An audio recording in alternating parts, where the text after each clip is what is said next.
काय सांगू आता संतांचे उपकार, काय सांगू आता संतांचे उपकार, काय सांगू आता संतांचे उपकार, काय सांगू आता संतांचे उपकार. मज निरंतर जागवी, मज निरंतर जागविती, मज निरंतर जागविती. काय सांगू आता संतांचे उपकार, काय सांगू आता संतांचे उपकार, काय सांगू आता संतांचे उपकार, काय सांगू आता संतांचे उपकार. निरंतर जागवी, मज निरंतर जागविती, मज निरंतर जागविती. काय द्यावे त्यासी व्हावे उतरा, काय द्यावे त्यासी व्हावे उतराय, काय द्यावे त्यासी व्हावे उतरा, काय द्यावे त्यासी व्हावे उतराय. देवी तहा पायी जीव थोडा, देविका बापाई जीव थोडा, देविका बापाई जीव थोडा. सहज बोलणे हित उपदेश, सहज बोलणे हित उपदेश, सहज बोलणे हित उपदेश, सहज बोलणे हित उपदेश. करुणी सायास शिकवी, करोनी सायास शिकविती, करोनी सायास शिकविती. काय द्यावे त्यासी व्हावे उतरा, काय द्यावे त्यासी व्हावे उतराय, काय द्यावे त्यासी व्हावे उतरा, काय द्यावे त्यासी व्हावे उतराय. सहा पायी जीव थोडा, देविका बापाई जीव थोडा, देविका बापाई जीव थोडा. का म्हणे वत्स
काय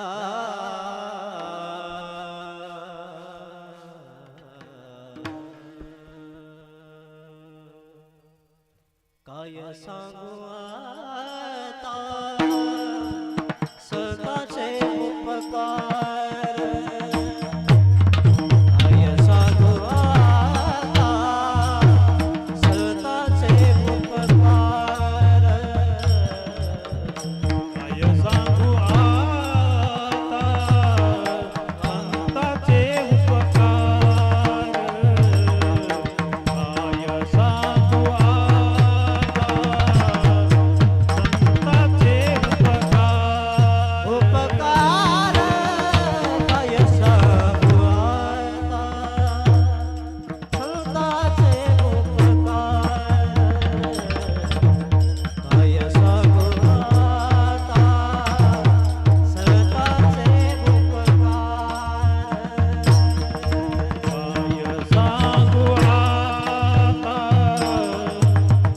स्वतःचे उपकार काय सांगू आता संताचे उपकार मज निरंतर जागविती मज निरंतर जागविती काय द्यावे त्यासी हवे उतराई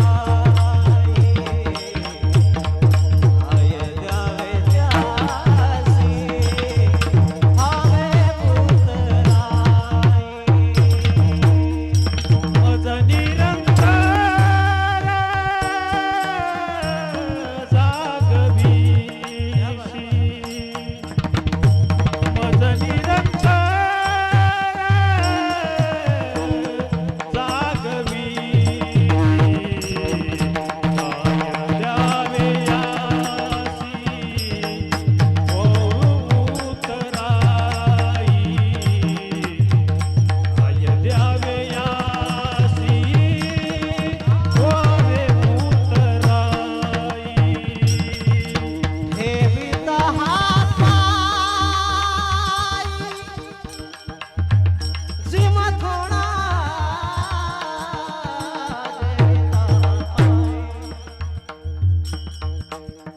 ठेविता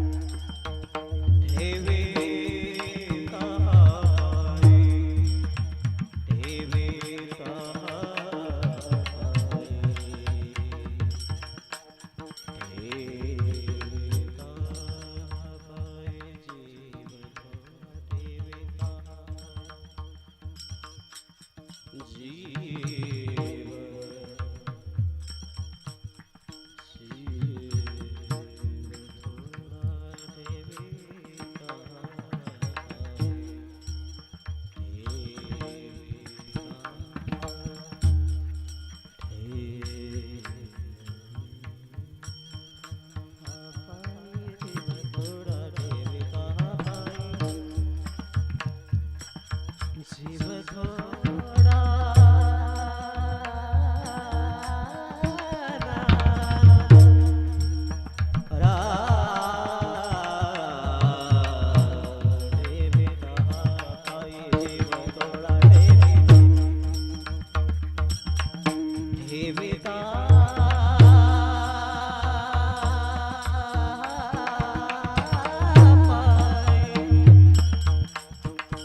जीव थोडा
जीव थोडा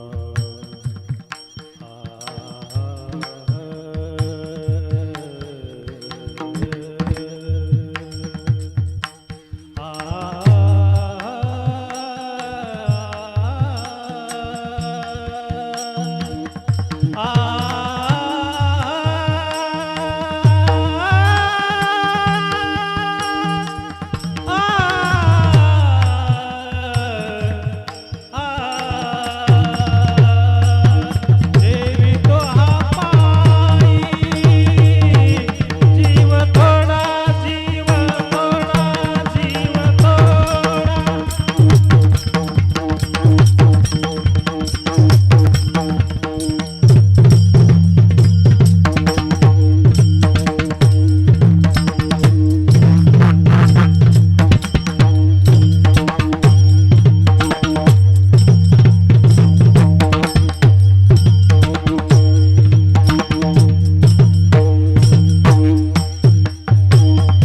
देवी तो हा पायी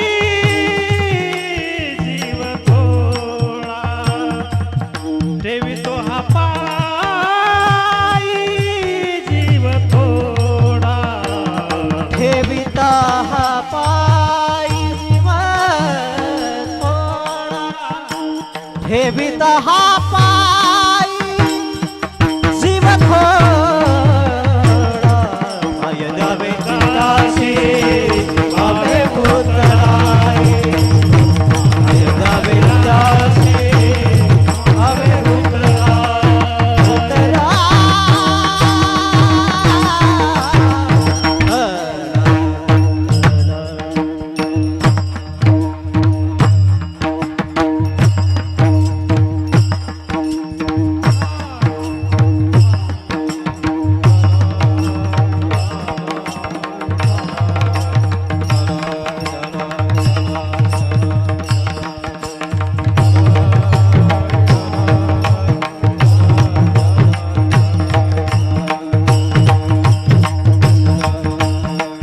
काळी काळी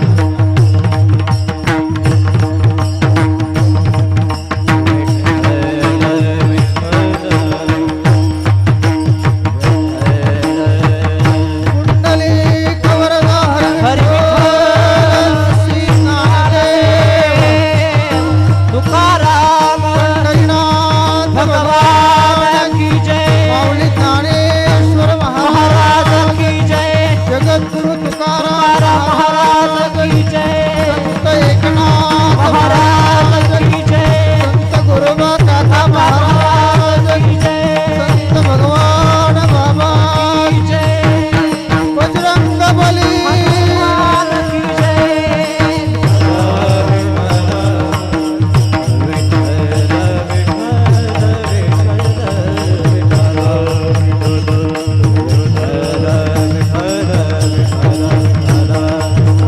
चला विरेकरी चला पुढं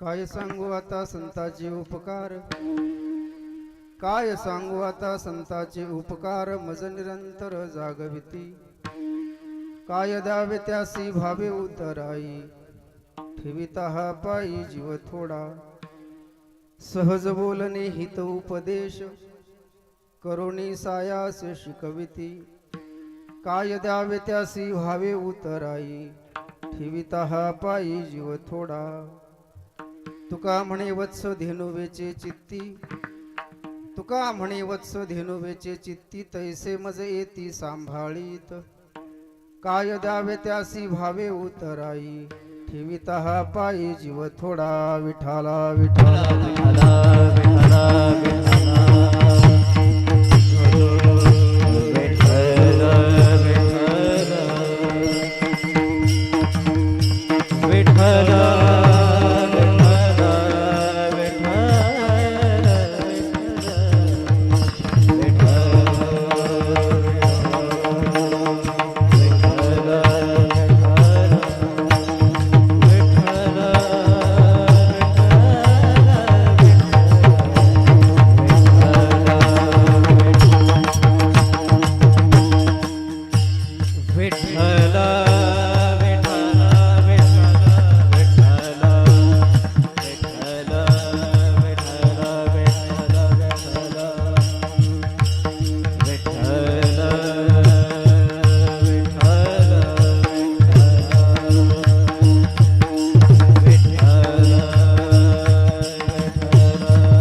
चरन्तं दुरन्तं स्वयं लीलया गोपवेशं दधानं गवामृन्दकानन्दनं चारुहासं परब्रह्मलिङ्गं भजे पांडुरंगं पांडुरंगा करू प्रथम नमन दुसरे चरणा संताजी त्यांच्या कृपादाने कथेचा विस्तारू बाबाजी सद्गुरुदास तुका अलंका प्रिरम्य सिंहासनस्थं पदां भोज तेज स्फुरदिक् प्रदेशं विधीन्द्रादिदेवै सदा स्तूयमानं समाधिस्थमूर्तिं भजे ज्ञानदेवम् ओम नमो ज्ञानेश्वरा करुणाकरा दयाळा तुमचा अनुग्रह लाधलो पावन झालो चराचरी मस्तक हे पायावरी या वारकरी संतांच्या जयांची केलिया स्मरण होई सकळ विद्यांचे अधिकरण तेची वंदू श्री चरणासी गुरूंचे ते नमस्कारुणी आता श्री संताची ये माता चरणावरी माता चरणावरी श्री संताची ये माता चरणावरी श्री संताची ये माता चरणावरी साष्टांग हे करी दंडवत साष्टांग हे करी दंडवत साष्टांग हे करी दंडवत विश्रांती पावलो सभाळा उतरे विश्रांती पावलो सांभाळा उतारे विश्रांती पावलो सभाळा उतरे पावलो सभाळा उतरे वाढले अंतरी प्रेम सुख वाढले अंतरी प्रेम सुख वाढले अंतरी प्रेम सुख श्री संताची माता चरणावरी साष्टांग हे करी दंडवत काय सांगू आता संताची उपकार मज निरंतर जागविती काय द्यावे त्यासी भावे उतराई ठेविता हा पायी जीव थोडा प्रस्तुत प्राप्त प्रसंगी मौजे गोविंदपूर या गावी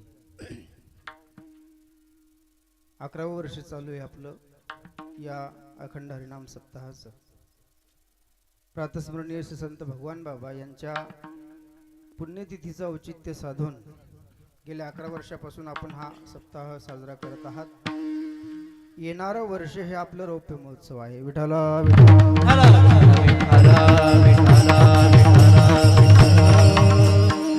तपपूर्ती सोहळा आहे येणारं वर्ष हे तपपूर्ती सोहळा आहे 12वं वर्ष हे 11व्या वर्षातली ही चौथं आहे का हा चौथी सेवा माझ्या वाट्याला आली हे माझं परम भाग्य विठाला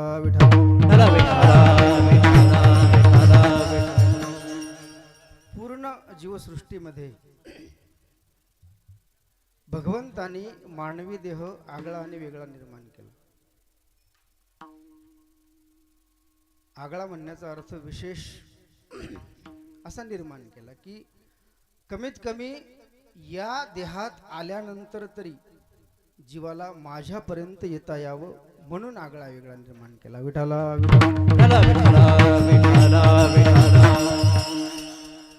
या मानवी देहातूनच जीवाला देवापर्यंत जाता येतं 2 प्रथा आहेत बरं का ज्ञान मिळवल्यानंतर आपल्या पदरात भक्ती भगवंत प्रदान करतात आपण ज्ञान मिळवल्यानंतर आणि आपण भक्तीत तल्लीन झाल्यानंतर भगवंत ज्ञान प्रदान करतात विठाला कुठल्या तरी एका बाजूत आपण तेवढ्या तन्मयतेने स्वतःला झोकून द्यावं असं घडत नाही कुठल्या तरी एका बाजूमध्ये एकतर ज्ञानामध्ये स्वतःला झोकून द्या नाहीतर भक्तीमध्ये एवढी तल्लीनता आणा गावातले नाही परिसरातले नाही जिल्ह्यातले नाही राज्यातले लोक म्हणले पाहिजे हा वेळ आहे म्हणून विठाला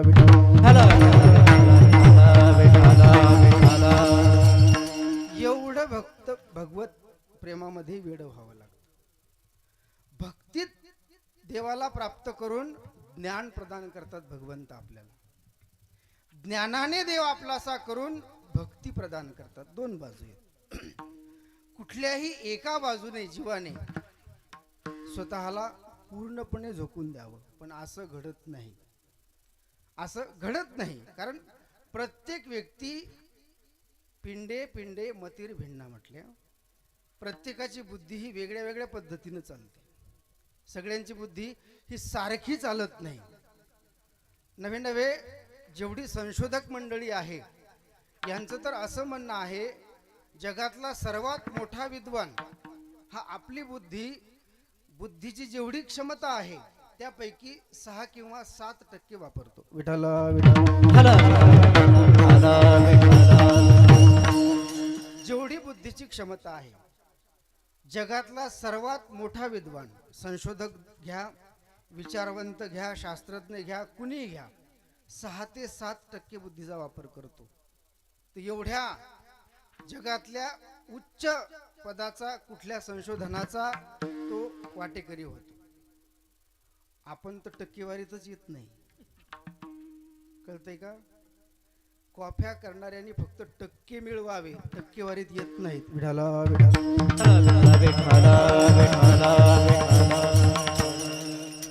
1-2% जरी असली तरी संशोधकांच्या मते लाल दिवा मिळतो. कळतंय?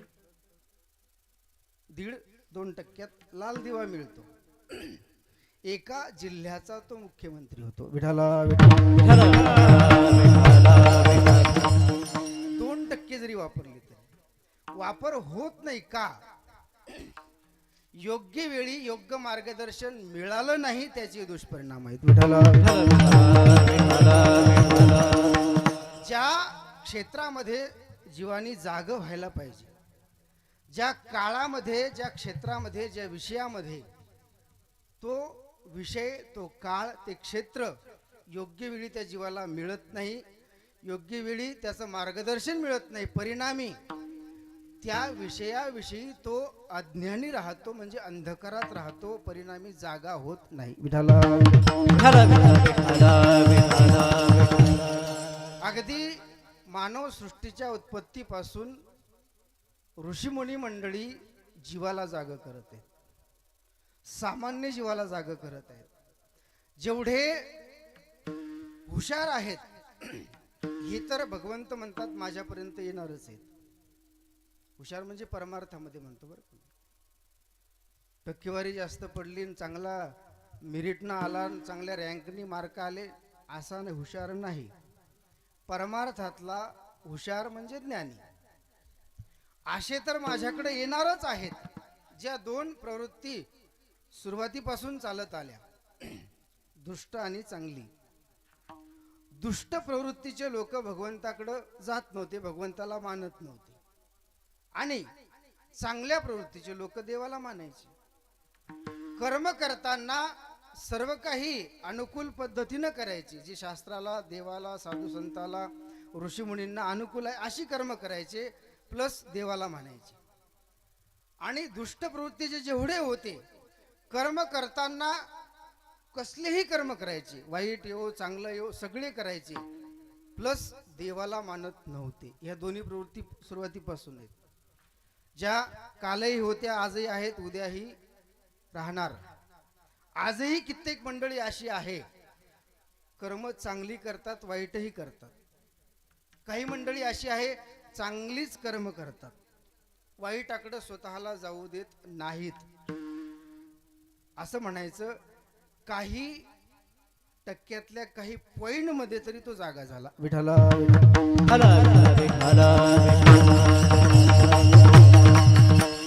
जी चांगल्या कर्मामध्ये प्रवृत्त होतात, ही 1% काही पॉइंट मध्ये जागा झालेला माणूस, की आका वाईट करू नये, वाईट होत असतं, वाईट घडत असतं, हे कधीतरी आजोबाच्या मुखातून, वडिलांच्या मुखातून, एखाद्या साधूच्या मुखातून, एखाद्या महाराजाच्या मुखातून ऐकलेलं असतं, म्हणून पाप कर्म टाळतात.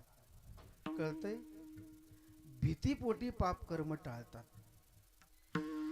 1% काही पॉइंट मध्ये जागा झालेला, जो 2-1.5% आसपास जागा झालेला आहे, हा वाईट कर्मामध्ये कधीच प्रवृत्त होत नाही. नव्हे नव्हे ज्ञानोबा त्या पुढे जाऊन सांगतात, चुकावणी आला पहाडी सद्वासनेची. या पूर्ण जगतामध्ये विषयरूपी अरण्याची दाट झाडी आहे. पूर्ण जगतामध्ये जेवढी झाडं आहेत, ही विषयाची मोठ झाडी म्हटल्या, दाट मोठ एकच आहे. काम क्रोधाच्या, काम क्रोधीरूपी, विकाररूपी विषयाची दाट अरण्य आहेत या जगतामध्ये. कुणाकुणाला तुम्ही टाळणार? या सगळ्यांचा पाठलाग सगळ्या जीवांच्या मागं होत आहे. सगळ्या जीवांच्या. चुकवून जो सद्वासनेच्या टेकडीवर जातो कदाचित हा 2% असावा. विठाला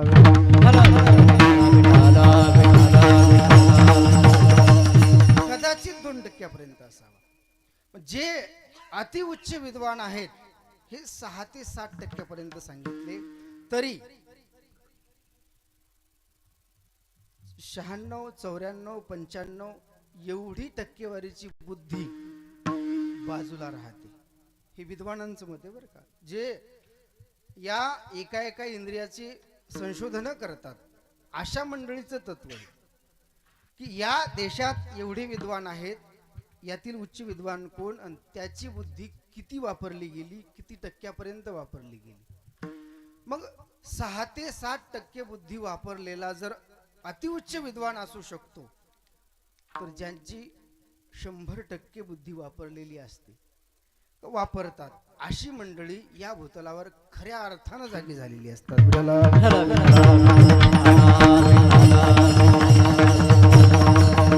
खऱ्या अर्थाने. आणि जेवढी जागी झालेली आहेत त्यांना जी जागी झालेली मंडळी आहे ती कळते. एक आख्यायिका आहे पंढरपूरला जी आजही घडत आहे, पण तुम्हाला आम्हाला कळत नाही. काकड्यामध्ये वर्णन केले, रूपक आहे तसं. उठा साधू संत साधा आपुले हित. साधू संतांना उठवतात, जागी झालेली जाग्या झालेल्या व्यक्तीला उठवतात. जो झोपेचं सोंग करतोय अशा व्यक्तीला उठवता येत नाही. कळतंय? जो खरोखर झोपलेला आहे 2-3 आवाजात उठू शकतो. हे भौतिकातलं बोलतोय. हे जागं होणं वेगळं, झोपेतून उठणं हे जागं होणं वेगळं. खऱ्या अर्थाने जागं होणं म्हणजे ज्ञान प्रकाश आपल्या हृदयामध्ये प्रकाशित होणं. विठाला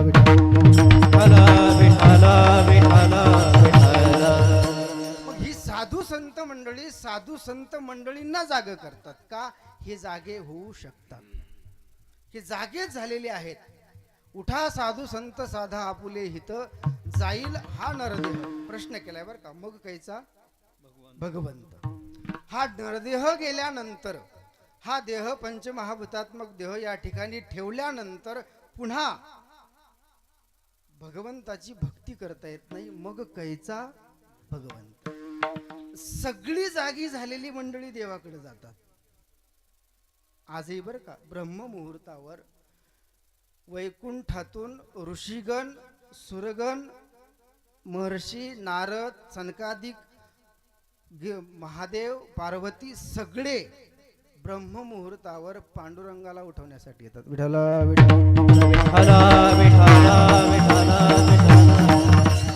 तसं वर्णन केलंय बरं का. वाळवंटापासून महाद्वारापर्यंत सुरवराची दाटी उभे जोडोनी हात, सुरवराची दाटी उभे जोडोनी हात. वाळवंटापासून महाद्वारापर्यंत सुरवराची दाटी उभे जोडोनी हात, सुरवराची दाटी उभे जोडोनी हात. कुठून? वाळवंट म्हणजे नदीचा भाग. महाद्वार कुठे? पांडुरंगाचं. तिथपर्यंत दाटी आहे. असे अंतरावर उभे नाहीत. सुरवरांची दाटी उभे जोडोनी हात. त्रिशूळ डमरू घेऊन आला गिरजेचा कांत भगवान शंकर. महर्षी नारद, तुंबर, गंधर्व ही सगळी रोज येतात ब्रह्म मुहूर्तावर सकाळी 3:30 पावणे 4च्या दरम्यान.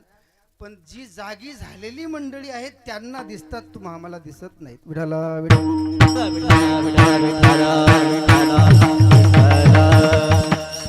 ज्या ज्या महात्म्यांचे हे काकड्यात अशा पद्धतीचे अभंग आहेत, यांनी तो अनुभव अनुभवला. रोज हे सगळी मंडळी देवाला उठवण्यासाठी. उठा पांडुरंगा प्रभात समयो पातल. वैष्णवांचा मेळा गरुडा पारी दाटला. एक दोन वैष्णवाला नाही, पूर्ण मेळा आला आणि त्यांची गर्दी झाली. एवढे सगळे रोज येतात. ही आख्यायिका आहे गेल्या शेकडो कित्येक वर्षापासून रोज येतात. आणि तोपर्यंत तुम्हा मला उठवलेलं नसतं. जी जागी झालेली आहेत ती जागी असणाऱ्या मंडळींना जाग करतात, देवाला जाग करतात. आणि नंतर भगवंत म्हणतात बाकीचे कुठे आहेत. मग उठा सकळ जन. उठले नारायण. कधी आपला टप्पा तिसरा आहे. भगवंत उठलेत, आता सगळे उठा, अशी आख्यायिका आहे. पण प्रश्न असा आहे, भगवंत झोपतो का? आपण आपल्या पद्धतीने देवाचे सगळे व्यवहार करतो, जसं माणूस जगतो आहे ना. रोज त्याला सकाळी जेवण, स्नान, सगळे विधी होतात. संध्याकाळी शेजारती होते, नंतर झोपी घातलं जातं आहे ना. झोपतो का हा प्रश्न आहे. तो झोपला तर आपण जागे राहू का? कळतंय? जर करता करविता परमात्मा आहे तर आपण जागे राहू हा प्रश्न आहे. पण एक ज्ञानी महात्म्यांनी त्या पद्धतीनं ते रूपक केलेलं आहे. भगवंत कधीही झोपत नाहीत. मग काही असा प्रश्न करतील, मग क्षीरसागरामध्ये सर्पाच्या शय्येवर जी विष्णूची मूर्ती विराजमान दाखवली ती निद्रावस्थेत दाखवली. हे काय? झोपत नाहीत, ती विश्रांतीचा कालावधी. विठाला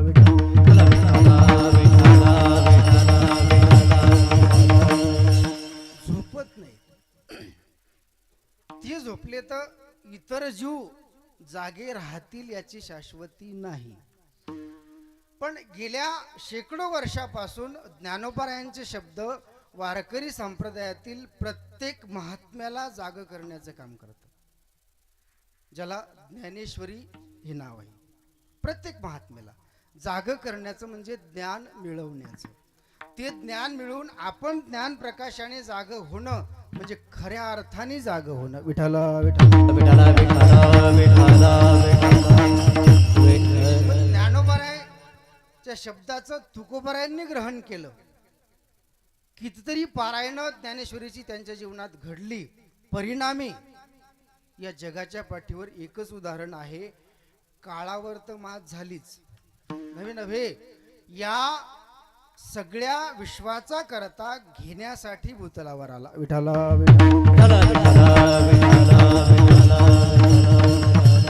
म्हणून तुकोबाराय म्हणतात, मला साधू संतांनी जाग केले, निरंतर जागवत आहेत, म्हणून त्यांचे अनंत उपकार आहेत. अभंगाचं पहिलं चरण. काय सांगू आता संतांचे उपकार, काय सांगू आता संतांचे उपकार, सांगू आता संतांचे उपकार, काय सांगू आता संतांचे उपकार. उपकार काय सांगू आता संतांचे उपकार, काय सांगू आता संतांचे उपकार, काय सांगू आता संतांचे उपकार,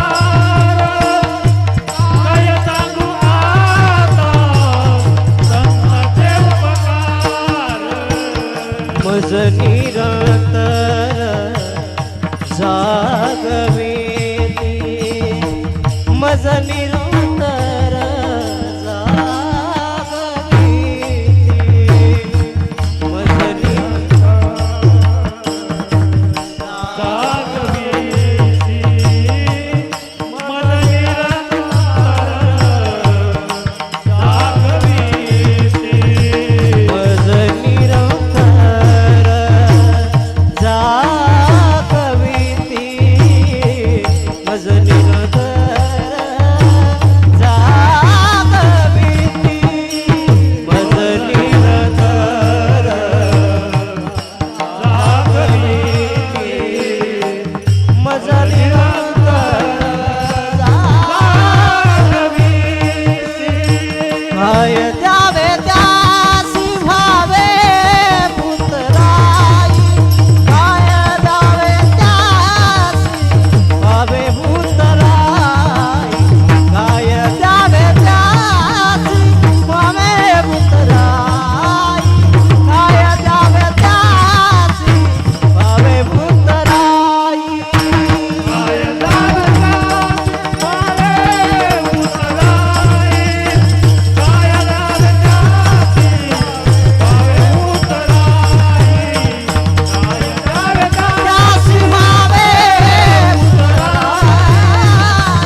कबीरा. म्हणून तुकोबारा म्हणतात या साधू संतांचे जगतातील प्रत्येक जीवावर अनंत उपकार आहेत. त्या उपकाराचं वर्णन किती करू, काय सांगू आता संताचे उपकार. मज निरंतर जागविती. हल्ली हे शब्द वापरायचे म्हटलं तर काय सांगू आता मोबाईलचे उपकार. मज निरंतर. मोबाईल जर स्विच ऑफ पडला,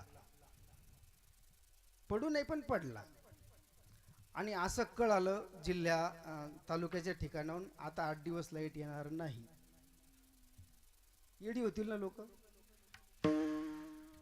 मोबाईल हा जाग करण्याचं आत्ताचं साधन झालंय. विठाला विठाला जाग करण्याचा अर्थ असा जाग ठेवण्याचं साधन झालंय. भक्तीमध्ये तल्लीन असल्यानंतर दिवस न कळे रात न कळे अशा पद्धतीने भक्ती होत होती.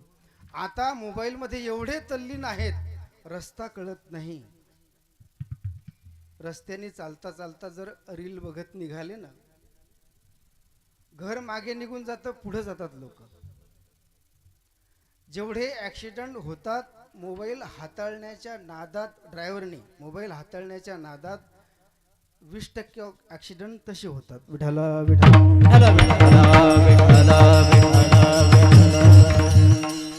मेसेज बघितला, फोन आला, काय असेल ते आत्ताचं साधन ते झालंय. बरं वाटतं ना, हे प्रभू हे जगन्नाथ शब्द ऐकल्यानंतर ते मोबाईल मधले कानाला बरं वाटतं. हे शब्द कानावर पडल्या पडल्या जरी जसं आत मन हसतं ना, काहीतरी विनोद घडलेला असतो ना या शब्दाच्या मागे, तसं जागृती प्रत्येक जीवाची व्हावी. शब्द कानावर पडल्या पडल्या जसं आपल्याला या शब्दाने हसू येतं, काहीतरी विनोद आहे पुढं म्हणून, तसं ज्ञान अंतकरणापर्यंत कानापर्यंत आल्याबरोबर जी तल्लीनता जीवामध्ये उत्पन्न होते, हे जाग होण्याचा प्रारंभ म्हणता येईल याला. विठाला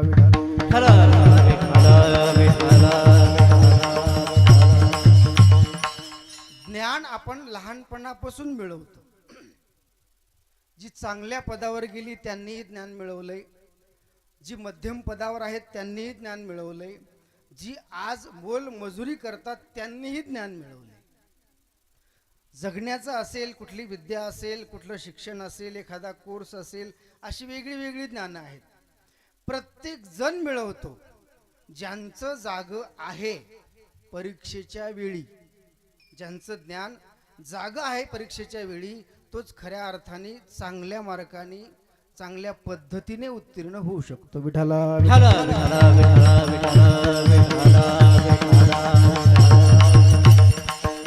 जाग म्हणजे उपस्थित.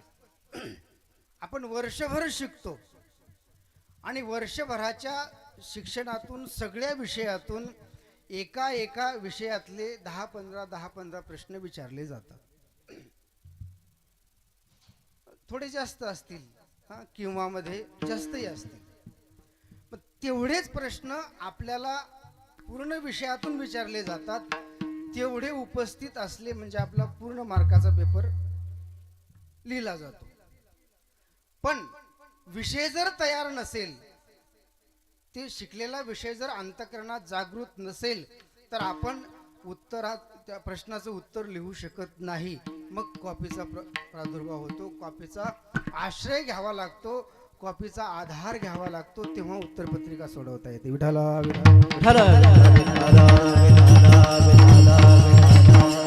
ज्यांनी तो विषय वर्षभर जागा ठेवला, नवे लहानपणी शिकलेली कविता ज्याला वयाच्या 65व्या वर्षी आठवते, खऱ्या अर्थाने ज्ञानामध्ये तो जागा आहे. विठाला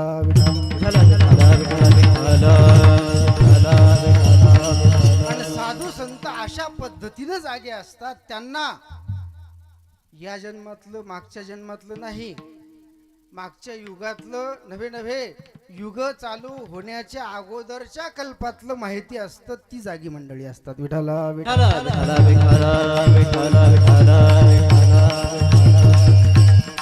अर्थाने हे जाग होणे. काळाला आपलंसं करणं म्हणजे जाग होणे. ज्ञान अंतकरणात साठवणं म्हणजे जाग होणं आहे. देव आपलासा करणं म्हणजे जाग होणे कुठल्याही पद्धतीनं. आणि जाग होण्यासाठी प्रकार अनेक आहेत. तुम्ही ज्ञानाच्या माध्यमातून, भक्तीच्या माध्यमातून, तपाच्या माध्यमातून, जपाच्या माध्यमातून कुठल्याही पद्धतीने देवापर्यंत जाऊन त्यांच्या प्रसादाने जाग होऊ शकता. पण ती योग्यता आपल्यामध्ये येण्यासाठी उभं आयुष्य देवाचा परमार्थ करावाच लागतो, तर जागरूकता मिळते. विठाला विठाला उभं आयुष्य काही काळापुरतं परमार्थ करून, काही वेळ परमार्थ करून, दिवसातील एखादा महिना परमार्थ करून, वर्षातील एखादा महिना परमार्थ करून, पूर्ण आयुष्यातील 4-2 वर्ष परमार्थ करून चालत नाही. अंतिम श्वासापर्यंत परमार्थ करावा लागतो असं सांगतात साधू संत. जेव्हा आपली जाण्याची वेळ येते तेव्हा जीवाला कळतं खरंच मी परमार्थ करावा लागत होता, केला नाही. प्राणाचं उत्क्रमण जेव्हा होतं तेव्हा लक्षात येतं देवाचं नाव मी आठवायला पाहिजे होतं, आठवलं नाही तेव्हा उपयोग नसतो. कळो येईल अंत काळी, कळो येईल कळो येईल अंत काळी, कळो येईल अंत काळी. प्राण प्रयाणाचे वेळी, प्राण प्रयाणाचे वेळी, प्राण प्रयाणाचे वेळी, प्राण प्रयाणाचे वेळी.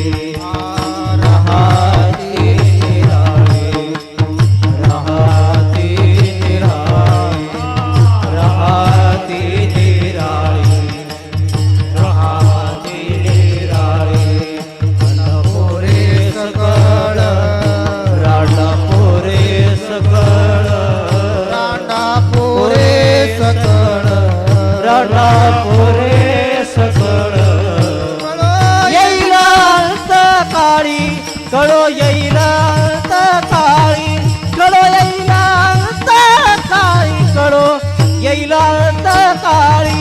कळो येईल अंतकाळी, कळो येईल अंतकाळी, कळो येईल अंतकाळी, कळो येईल अंतकाळी. हो कळो येईल अंत काळी, प्राण प्रयाणाचे वेळी, राहाती निराळी, रांडापोरे सकळ. कळो येईल अंत काळी,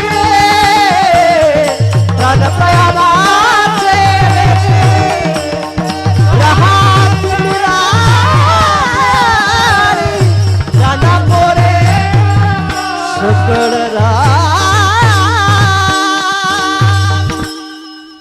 कळू येईल. आपण जाग झालो नाही आयुष्यभर हे अंतकाळी कळू येईल. पण तेव्हा पूर्णतः परमार्थ करण्याची वेळ निघून गेलेली असते. प्राण प्रयाणाची वेळी, प्राण शरीरातून निघत असताना कळून फायदा नाही. जोपर्यंत प्राण आहे तोपर्यंत कळणं खऱ्या अर्थाने जागा असणं. विठाला विठाला विठाला विठाला विठाला विठाला. जाग होणं म्हणजेच कळणं. कळणं म्हणजे जाग होणं. एखादा विषय आपला न कळता आहे म्हणजे त्याविषयी आपण अज्ञानी आहोत, त्याचं ज्ञान होणं, ते आपल्याला तो विषय पूर्णतः कळणं म्हणजे त्या विषयाविषयी जागा होणं. विठाला विठाला विठाला विठाला विठाला विठाला विठाला. जेवढे वाईट विषय आहेत त्याविषयी साधू संत जागे असतात, जेवढे चांगले विषय आहेत याविषयी जागे असतात. आणि सगळेच विषय त्यांचे भगवतमय झालेले असतात. विषय तो त्यांचा झाला नारायण. म्हणून किती वाईट विषय जीवाचं करतात हेही वर्णन साधू संतांनी केले. दोषांनी किती वाईट आपलं होते. एखादं पाप कृत्य केल्यानंतर किती वाईट पद्धतीने जीवाला नरक भोगावा लागतो हेही पुराणात सांगितलेलं आहे. एखादं चांगलं कर्म केल्यानंतर कसा जीव स्वर्गात जातो हेही वर्णन केलेलं आहे. म्हणजे साधू संत मंडळी, ऋषीमुनी मंडळी सर्वच विषयामध्ये जागृत आहेत. विठाला विठ्ठल विठ्ठल विठ्ठल विठ्ठल विठ्ठल. म्हणून त्यांचे अनंत उपकार जगतातील जीवावर आहेत. तुकोबाराय म्हणतात, काय वर्णन करू त्या उपकाराचं, काय सांगू आता संतांचे उपकार. उपकार प्रत्येक जीवानी एकमेकावर करावे. यापासूनच, या सिद्धांतापासूनच पुढे मन तयार झाली. एकमेका सहाय्य करू, अवघे धरू. सुपंथ म्हणजे चांगला मार्ग, पंथ म्हणजे रस्ता, सु म्हणजे चांगला. चांगला रस्ता सर्वांनी मिळून धरू, निर्माण करू. एकमेकाला सहाय्य करून, एकमेकाला मदत करून, एकमेकावर उपकार करून. आपणही एकमेकावर उपकार करतो. सोयरा या शब्दाची व्याख्या सांगत असताना ज्ञानोबाराय म्हणतात, आपणही एकमेकावर उपकार करतो, पण अशा पद्धतीनं करतो पुढच्यानी आपल्यावर उपकार केले पाहिजेत अशा पद्धतीनं करू. आज एखाद्या सोयऱ्याला अडचण आली, मुलीचं लग्न आहे, आई वडील आजारी आहेत, येऊ शकते, जीवन प्रवास आहे, 10,000 20,000 50,000 लागतात, अर्जंट पाहिजे होते, देतात माणसं. पण अपेक्षा असते भविष्यात याने हेही परत द्यावे आणि मला अडचण आल्यानंतर मलाही यांनी मदत करावी, ही सुद्धा अपेक्षा नसावी. विठाला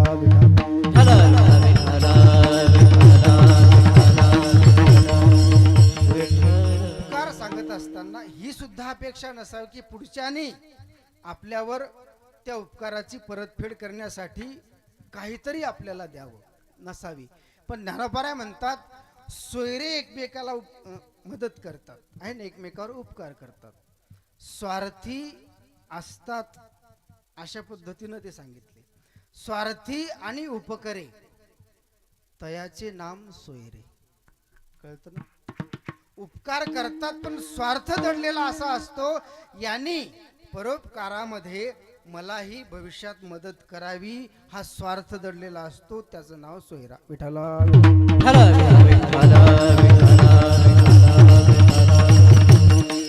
यांनी भविष्यात मदत करावी. नव्हे नव्हे तुकोबाराय म्हणतात, या साधू संतांनी प्रत्येक जीवाला जाग करण्याचं काम केलं.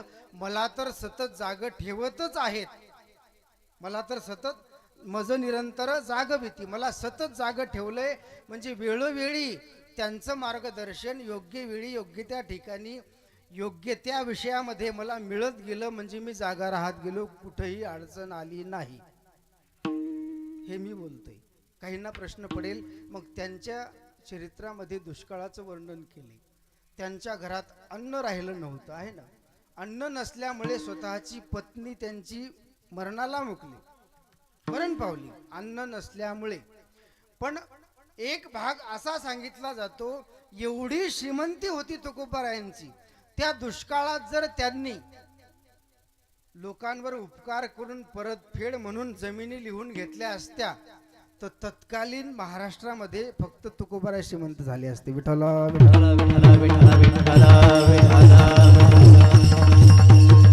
त्या काळामध्ये तुकोबाराय श्रीमंत झाले असते, एवढी गडगंज श्रीमंती होती. पण दुष्काळ पडला, प्रत्येकाची अवस्था अशी झाली की अन्नासाठी भटकंती सुरू झाली. आणि यांच्याकडे होतं, मग यांनी फक्त देत गेले, परत द्या ही अपेक्षा केलीच नाही, परत कुणाला मागितलंच नाही. परिणामी यांची अवस्था तशीच झाली. यांच्या घरात अन्नाचा शीत राहिला नाही. परिणामी अन्न नसल्यामुळे पत्नी मरण पावली. दुष्काळे अटीला द्रव्यानेला माना, दुष्काळे अटीला द्रव्यानेला माना, एक स्त्री अन्न करिता मेली. एक स्त्री अन्न करिता मेली. दुष्काळे अटीला द्रव्यानेला मान, दुष्काळे अटीला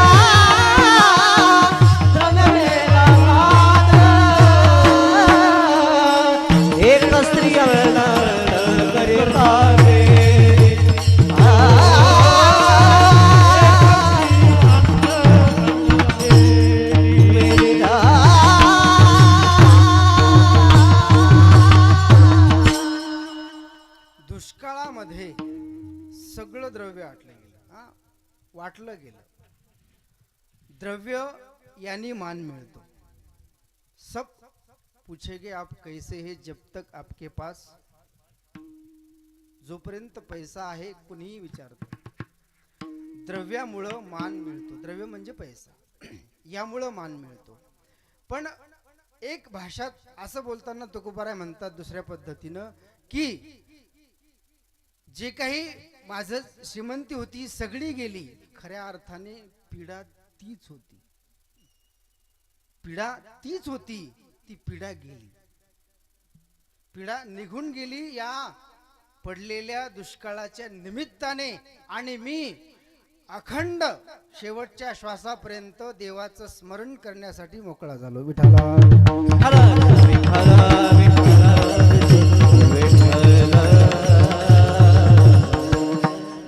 बरे झाले देवा निघाले बरे या दुष्काळे. काय म्हटले? पीडा गेली. जी श्रीमंती होती ती पीडा आहे. आणि पीडेच्या मागे आज जगातील प्रत्येक व्यक्ती धावत आहे. विठाला विठाला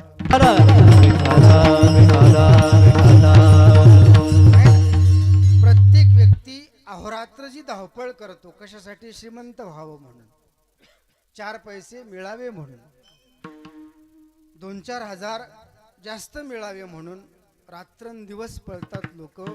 तुकोबाराय या श्रीमंतीला पीडा हा शब्द वापरतात. पीडा म्हणजे दुःखदायी, दुःख देणारी, वेदना देणारी, यातना देणारी, याला पीडा या शब्दामध्ये बसतं सगळं. मग ही पीडा आहे. या माग लोक धावतात. तुकोबाराय जागे असल्यामुळे दुष्काळाच्या निमित्ताने बरे झाले देवा निघाले दिवाळे. बरे या दुष्काळे पीडा. या दुष्काळामुळे ही सगळी पीडा आमच्या पूर्वजांनी जमा करून ठेवलेली या दुष्काळामुळे निघून गेली. आणि मी देवाचं स्मरण करण्यासाठी निवांत मोकळा झालो. विठाला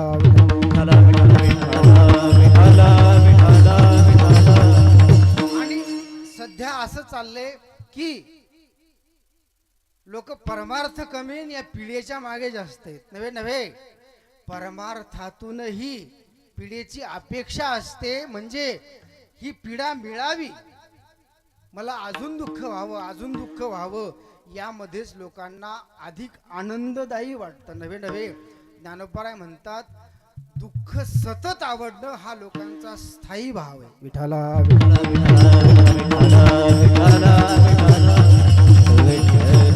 काही लोकांना दुःखातच राहावं असं वाटतं. दुःखच चांगलं वाटतं. काय की जे शिनची होय गोड एका. शिन म्हणजे दुःख, आणि ते दुःखच त्याला गोड वाटतं, चांगलं वाटतं, तेच सुखकर वाटतं. वास्तविक पाहता पीडा देणारा आहे, दुःख देणारा आहे. त्यामुळं यातना होतात जीवाला, तरी सुद्धा तेच सुखमय असल्याचा भास होतो. खऱ्या अर्थानं हेच अज्ञानीपणाचं, अंधारात जगण्याचं मूळ कारण आहे. विठाला जो जागा झालेला व्यक्ती आहे असा व्यक्ती कुठलीही अपेक्षा न करता उभं आयुष्य जगतो. परिणामी कुठलंच दुःख होत नाही. यातना दूर आहे. यातना लहान माणसाला होत नाही, यातना मोठ्या माणसाला होतात. यातना म्हणजे असं काही शस्त्र नाही, भाला तलवार चाकू असं काही नसतं.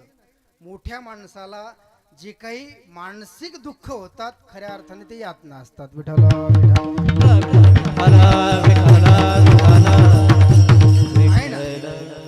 तुकोबारायांचे शब्द आहेत, जया अंगी मोठेपण तया यातना.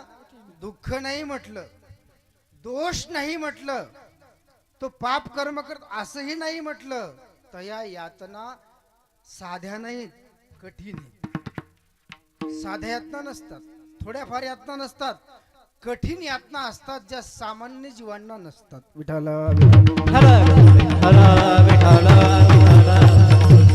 म्हणून प्रत्येक जीवानी जाग होण्यासाठी धडपड करावी. आता जागा रे भाईनो जागा. प्रत्येक महात्म्यांचं हेच म्हणणं आहे, तुम्ही जागे व्हा, उठा जागे व्हा रे आता. स्मरण करा पंढरीनाथा. भावे चरणी ठेवा माथा चुकवी व्यथा जन्माच्या व्यथा यातनेचाच भाग आहे. विठ्ठला विठ्ठला पूर्ण आयुष्यभराच्या व्यथा घालवा जाग होऊन. पूर्ण आयुष्यभरामध्ये तुम्ही एकही कर्म चुकीचं करू शकणार नाही जागे असाल तर. जागे असाल तर, ज्ञानी असाल तर. जो ज्ञानी आहे तो अज्ञानपणाने वागूच शकत नाही. जो अज्ञानपणाने वागतो आणि ज्ञानी असल्याचं दाखवतो हा दांभिकपणा आहे, शुद्ध दांभिकपणा. विठ्ठला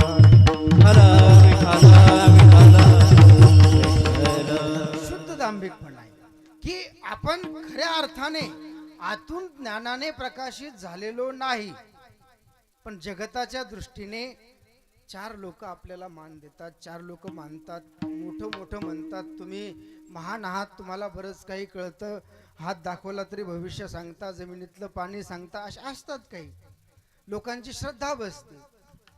थोडा चार गोष्टी सांगत राहिला ना व्यक्ती, काही विचारतात लोक, काहीही, कुठलंही दुःख विचारतात. आमका रोग दवाखान्यात बरा होत नाही, मग याच्यावर इलाज सांगा, याला काहीच कळत नसतं.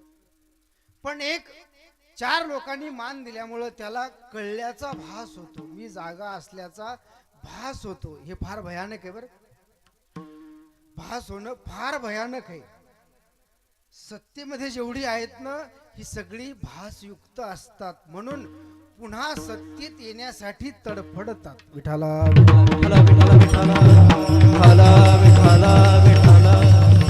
नशा फार वेगळी, महाभारतात वर्णन केलंय बरं का. सत्तेची नशा फार भयानक आहे. सर्वात मोठं व्यसन आहे सत्तेचं. कळत नाही तो व्यक्ती व्यसनी आहे, काय काय व्यसन आहे, पण नाही. महाभारतात वर्णन केले, दुर्योधनाला भीमाची गदा लागली आहे ना, अंतिम क्षणी भीमाची गदा लागली. कमरेपासून खाली शरीर दुर्योधनाचं काम करत नव्हतं. या अवस्थेत दुर्योधन म्हटला अश्वत्थामाला, मी तुला सेनापती करतो. कुंकू लावला, आतापासून तू सेनापती जा म्हटला, आणि 5 पांडवाचे मुंडके घेऊन ये तोडून, विजय आपलाच होणार. विठ्ठला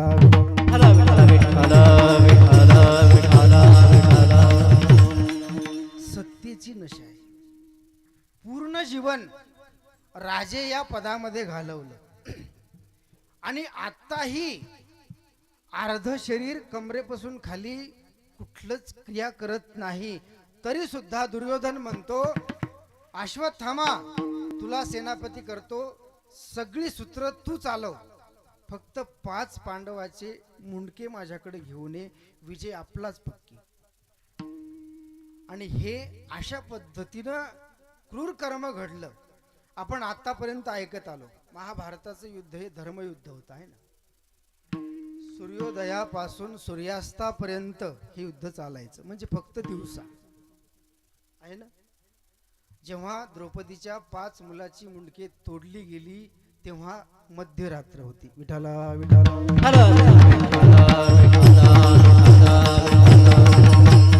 मग अश्वत्थामा, कृतवर्मा अशी 2-4 जण निघाली 5 पांडवांची मुंडके आणण्यासाठी, तोडून बरं का, आणण्यासाठी.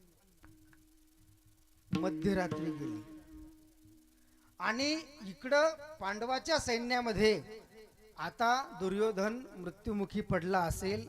उद्या शपथविधीची तयारी इकडे सुरू झाली. दुसऱ्या दिवशी कळतंय शपथविधी, युधिष्ठिर उद्या राजा होणार, या तयारीत सगळं पांडव सैन्य उरलेलं त्या तयारीत लागलं. आणि 18 दिवस युद्ध करून थकलेले द्रौपदीचे 5 पांडवापासून झालेले 5 मुलं एका तंबूमध्ये विश्रांती घेत होते, झोपले होते. अश्वत्थामा, कृतवर्मा हे त्या ठिकाणी आले आणि ज्याचा जो मुलगा तो त्या पद्धतीने दिसत होता असं महाभारत सांगतं. अर्जुनाचा मुलगा अर्जुनाप्रमाणे दिसत होता, भीमाचा भीमाप्रमाणे, धर्माचा धर्माप्रमाणे, नकुलाचा नकुलाप्रमाणे, सहदेवाचा सहदेवाप्रमाणे. यांना वाटलं ही 5 पांडवच आहेत झोपलेल्या अवस्थेत मुंडके कापले. कळतं का? धर्मयुद्ध होतं. झोपलेल्या अवस्थेत रात्रीच्या मध्याला मुंडके कापले आणि तोडून आणले 5 पांडवाचे डोके आहेत म्हणून. विठाला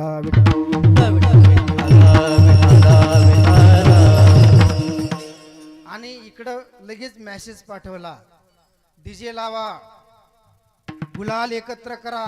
कळतंय? आपला विजय झालेला आहे. पूर्ण हस्तिनापूरमध्ये मिरवणूक निघणार. पूर्ण पुढं मेसेज पाठवला. पण जेव्हा त्या मुंडक्यांची ओळख केली गेली तर ते 5 पांडवाचे नसून त्यांच्या 5 मुलांचे आहेत, द्रौपदीच्या 5 मुलाचे आहेत. विजय आपला झालेला नाही. एवढी सत्तेची नशा वाईट असते. विठाला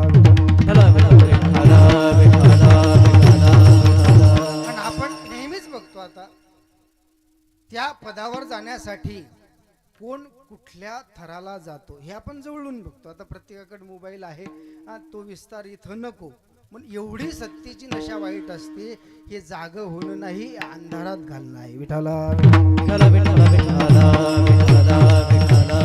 आज आपण सर्वत्र पाहतो, आपला महाराष्ट्र असेल, भारत असेल, जरी कुंभमेळा होत असला, महाकुंभमेळा 144 वर्षांनी येणारा, ज्याचं पहिलं स्नान बाबांच्या पुण्यतिथीच्या दिवशी आहे. पहिलं स्नान 12 वर्षात एकदा येणारा महाकुंभ मेळावा, काय मेळा, संन्याशांचा सर्वात मोठा सण त्यांच्यामधला भरलेला आहे. तरी अशांतता इतरत्र पाहायला मिळते. महाराष्ट्र एवढा अशांत झालेला आहे, तो विषय इथे न काढलेला चांगला. विठाला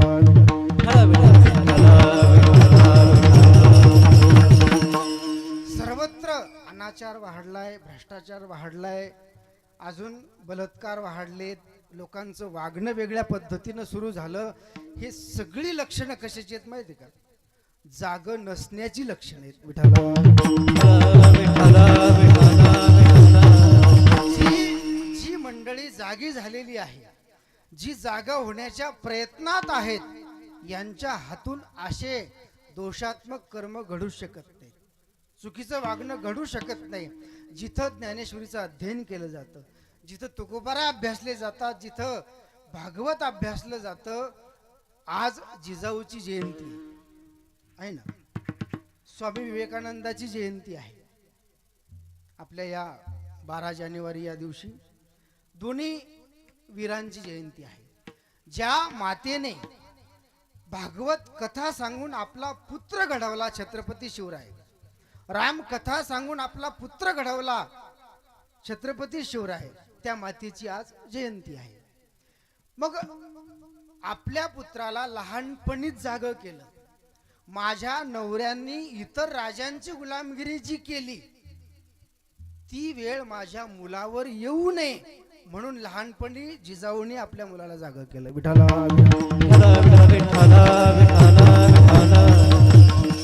कळतंय ना? शिवरायांचे वडील दुसऱ्या दरबारी काम बघत होते, ज्याला गुलामगिरी हा शब्द वापरला. जिजाऊंनी तो ध्यास घेतला की आपल्या मुलाला अशी वेळ येऊ नये. मग मुलाला अशा पद्धतीनं तयार केलं. मुलांनी सुद्धा 16व्या वर्षी स्वराज्य स्थापनेची शपथ घेतली. विठाला ज्ञानाने जाग केलं. ज्ञानानेच व्यक्ती जागा होतो.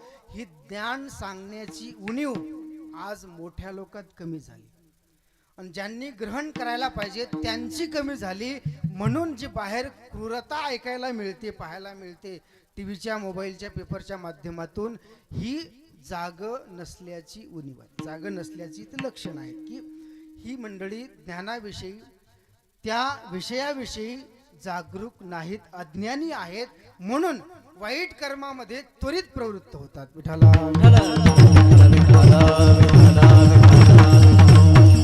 वाईट कर्मामध्ये. मग एवढे अनंत उपकार काळाला आपलंसं करण्यासाठी जाग करणारे साधू संत एवढे उपकार त्यांनी केले. या उपकाराची परतफेड माझा जीव जरी दिला तरी सुद्धा होत नाही अभंगाचं दुसरं. काय द्यावे त्याची व्हावे उतराई, काय द्यावे त्याची व्हावे उतराई, काय द्यावे त्यासी व्हावे उतराई, काय द्यावे त्यासी व्हावे उतराई. काय द्यावे त्याची व्हावे उतराई, काय द्यावे त्याची व्हावे उतराई. उतराई काय द्यावे त्यासी व्हावे उतराई, काय द्यावे त्यासी व्हावे उतराई.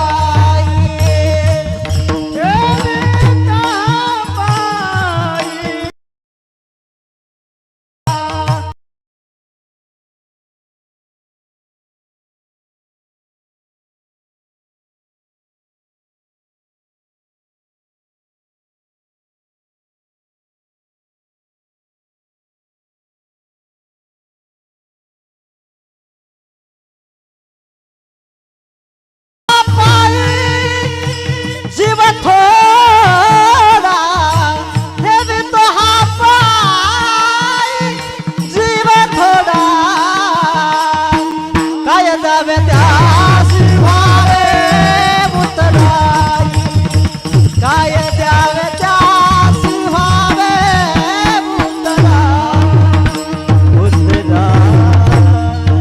उतराई.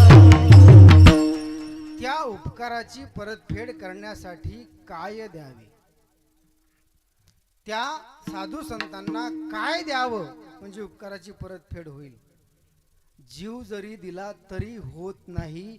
एवढे उपकार महान केलेले आहेत. एवढे उपकार महान केलेले आहेत. आपली शोकांतिका अशी आहे, आपल्याला त्या उपकाराची जाणच नाही. विठाला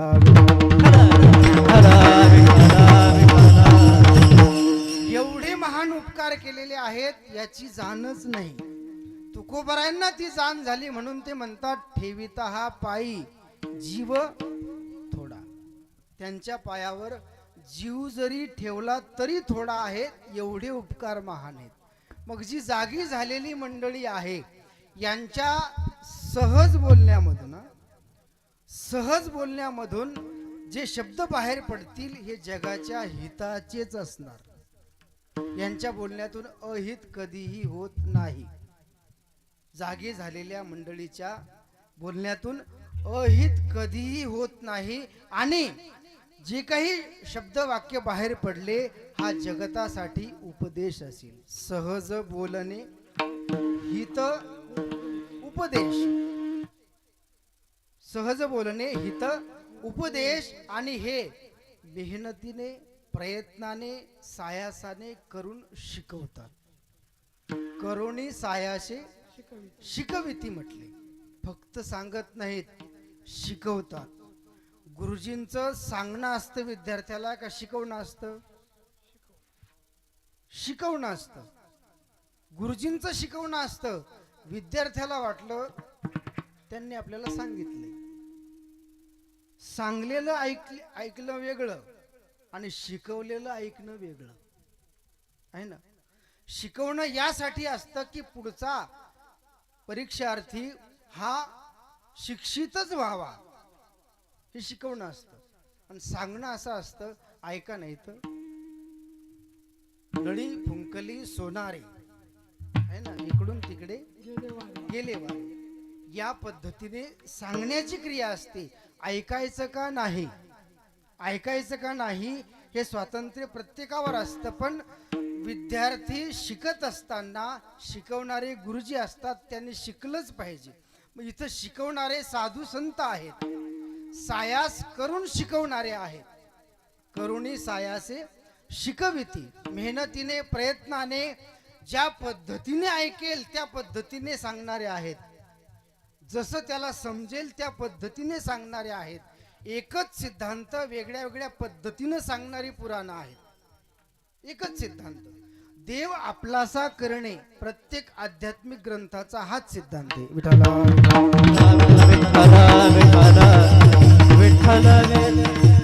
बाकी 18 पुराण असतील, भागवत असेल, महाभारत असेल, रामकथा असेल, सगळ्यांचा उद्देश एवढाच आहे, देव आपलासा करणे आणि कशा पद्धतीनं करता येतो याचा विस्तार. सिद्धांत एवढाच आहे. मार्ग वेगळे वेगळे असतात, सांगणारे वेगळे वेगळे असतात, प्रशिक्षक शिक्षक वेगळे वेगळे असतात, प्रत्येकाची सांगण्याची शैली भिन्न भिन्न असते. उद्देश प्रत्येक साधू संतांचा आध्यात्मिक ग्रंथाचा एकच आहे, देव आपलासा करणे. विठ्ठला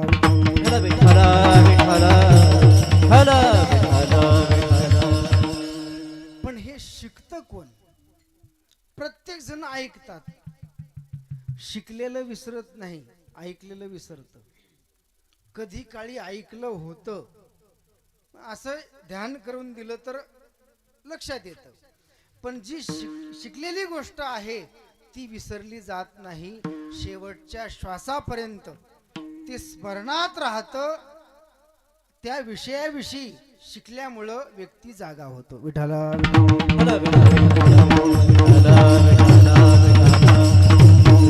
त्या विषयामुळं व्यक्ती जागा राहतो. म्हणून शिकल्यामुळं जागृतपण प्रत्येक जीवाला येतं. शिकवणारे तसे असावे आणि आपण प्रशिक्षणच अशा महात्म्याकडून योग्याकडून कुणाकडून घ्यावं. ते कोण आहेत हे अगोदर तपासणं. ज्ञानोबारायांच्या शब्दात बोलायचं झालं तर जाण तेनी गुरु भजी. गुरूंची सेवा ही गुरुला जाणून करावी. गुरु कोण आहेत हे कळाल्यानंतर सेवेचा आरंभ करा.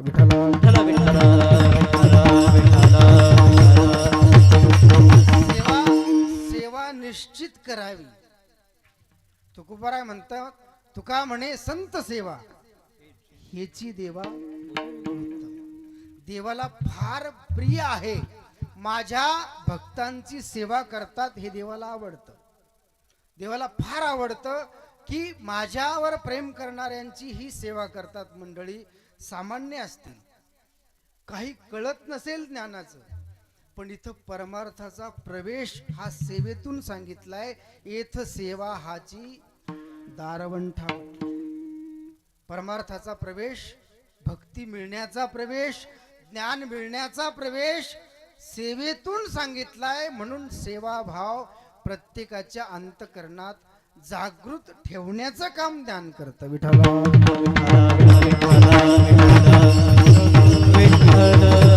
मग ती सेवा कुणाची करावी त्या गुरुला अगोदर जाणलं जावं. जाण तेनी गुरु भजीजे. जाणून त्यांची सेवा करावी. नंतर सेवा फलीभूत होईल, ज्ञान मिळेल, भक्ती मिळेल, काय काय मिळेल तो पुढचा भाग आहे. ह्याच जन्मात मिळेल का पुढच्या जन्मात मिळेल यातही शाश्वती नाही. सेवा किती केली, कशी केली, मनोभावे केली का नाही, काही काळापुरती केली, काही अपेक्षेपुरती केली का अखंड प्रयत्नरताने चालू ठेवली, फळ मिळो न मिळो फळाची अपेक्षा न करता सेवा चालू आहे, हे सगळे भाव सगळ्या बाजूने विचार केला जातो. नंतर सेवा, त्या सेवेचं फळ द्यायचं का नाही याचा विचार होतो. विठ्ठला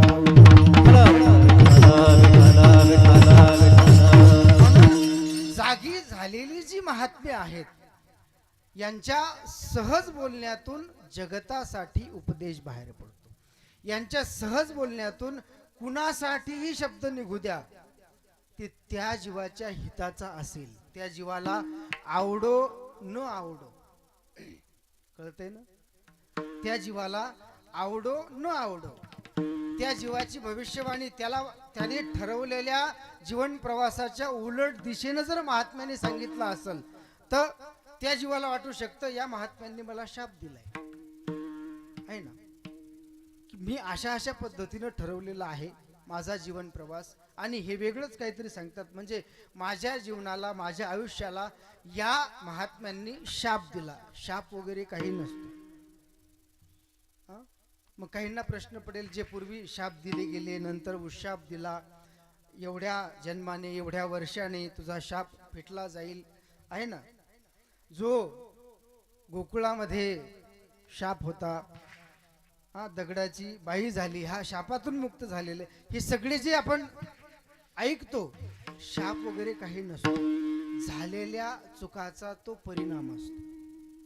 तुम्ही कशा पद्धतीनं वावरता त्यानुसार जाग्या असणाऱ्या महात्म्याच्या मुखातून ते शब्द बाहेर पडतात, जे त्या जीवाच्या हिताचे असतात, त्या जीवाच्या हिताचे असतात. मग ते आपल्यासाठी श्रेयस्कर आहेत का वाईट आहेत हे आपला प्रश्न झाला, पण आपल्यासाठी महात्म्यांच्या जागा झालेल्या महात्म्यांच्या मुखातून निघालेले शब्द हे आपल्या जगताच्या हिताचेच निघतात. विठ्ठला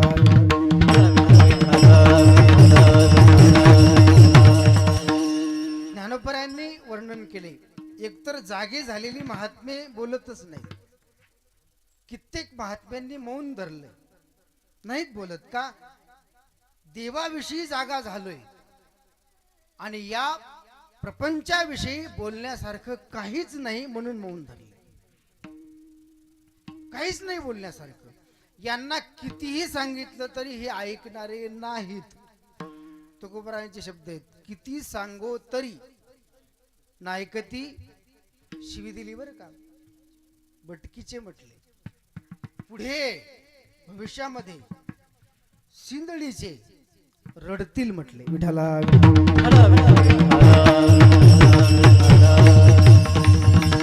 त्यांच्या मुखातून निघालेले जगतासाठी हे शब्द आहेत, जे सिंदळबाईचे आहेत.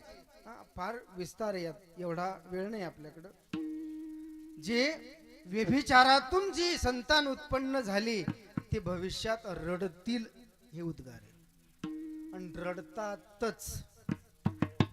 रडतातच अशी घटना घडू नये म्हणून अर्जुनाने पहिल्या अध्यायामध्ये भगवद्गीतेच्या देवाला प्रश्न केला होता, मी युद्ध करत नाही, उद्या जाती धर्म भ्रष्ट होतील, वर्णावर्णात संकर होईल आणि ही अवस्था निर्माण होईल, पुढे शिंदळीचे रडतील. विठ्ठला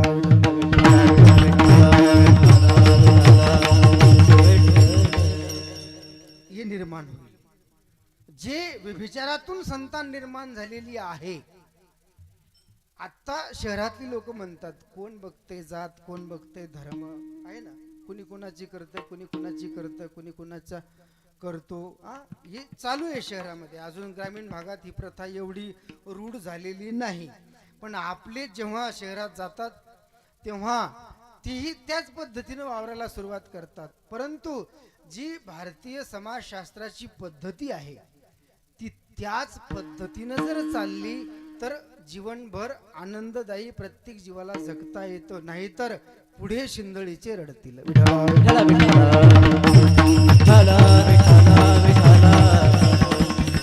शिंदळीचे म्हणण्याचा अर्थच व्यभिचारामधून संकरामधून निर्माण झालेली संतान ही भविष्यात आनंदाने जगू शकत नाही, रडतील म्हटले. हे जीवनभर रडणारच, भविष्यामध्ये ही रडणारच, अशा पद्धतीनं जागृत करणे. प्रत्येक विषयाविषयी साधू संतांनी जागृत केले. आणि जी जागी झालेली मंडळी आहे या जाग्या झालेल्या मंडळीला भगवंत आईच्या लेकराप्रमाणे नाही, गाईच्या वासराप्रमाणे सांभाळतो.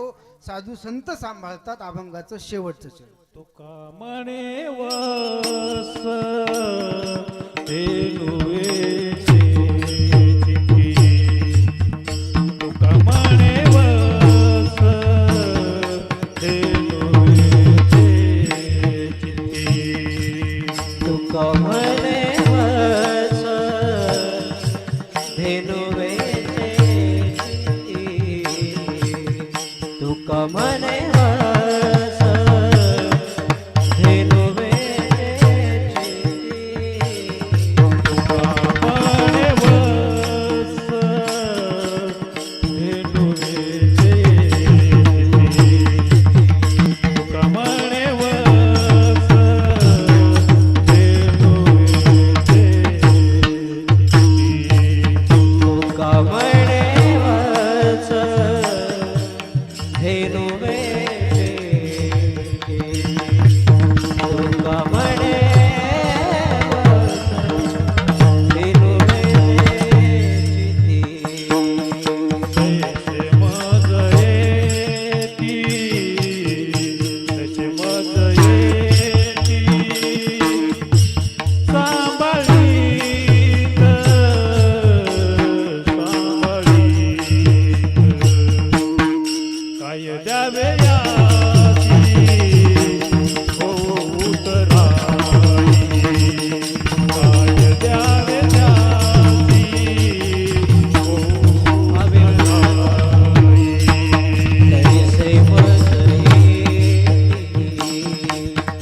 असे मज येती सांभाळीत सांभाळीत काय द्यावे त्यासी आवे मुतराई काय द्यावे त्यासी आवे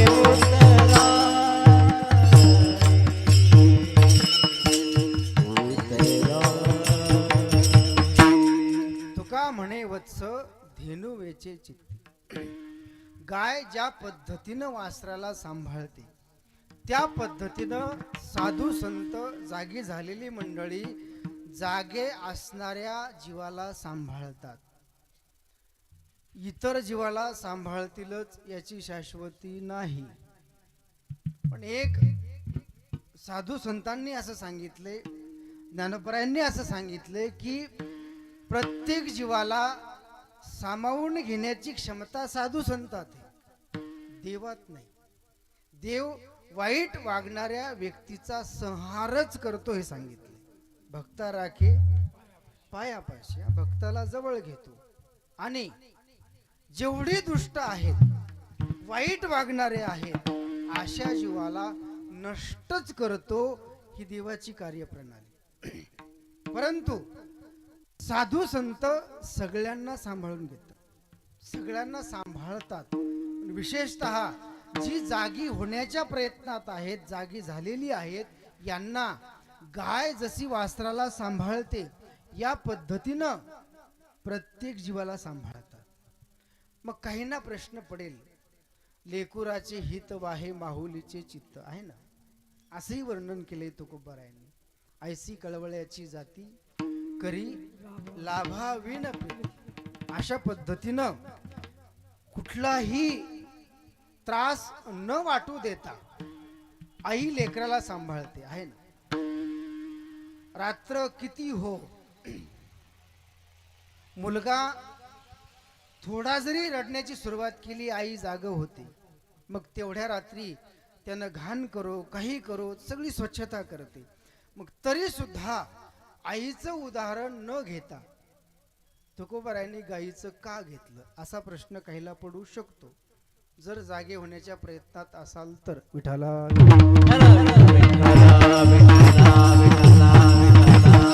अनेक पद्धतीने बरं का. सकळ तीर्थाची धुर्याची एका माता पितरे, मग एवढे श्रेष्ठ आई वडील आहेत, तर मग आईचं उदाहरण न घेता गाईचं का घेतलं असेल. गाईचं निरपेक्ष सांगितलं, कुठली अपेक्षा नसते. वासरू लहानाचं मोठं केल्यानंतर त्या वासराकडून कुठली अपेक्षा नसते, आईला असते. कारण मादी ही कधीही स्वतंत्र सांगितलेली नाही. कळतंय? स्त्री स्वतंत्र सांगितलेली नाही.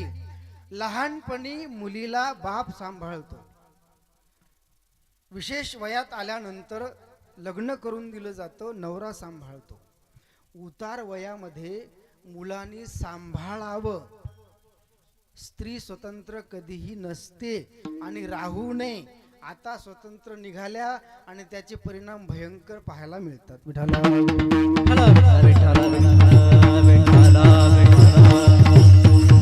स्त्री प्रत्येक क्षेत्रात खांद्याला खांदा उभा राहून काम करते. अशा स्त्रियांच्या चळवळी आहेत. आम्ही कुठेही कमी पडणाऱ्या नाहीत. पण शास्त्रांनी सांगितले, स्त्री स्वतंत्र कधीही स्त्रीनं राहू नये. लहानपणी बापाच्या सानिध्यात असावं. वयात आल्यानंतर लग्न झाल्यानंतर नवऱ्याच्या सानिध्यात असावं. उतार वयात मुलाच्या सानिध्यात असावं. तीच स्त्री सुरक्षित राहते. विठाला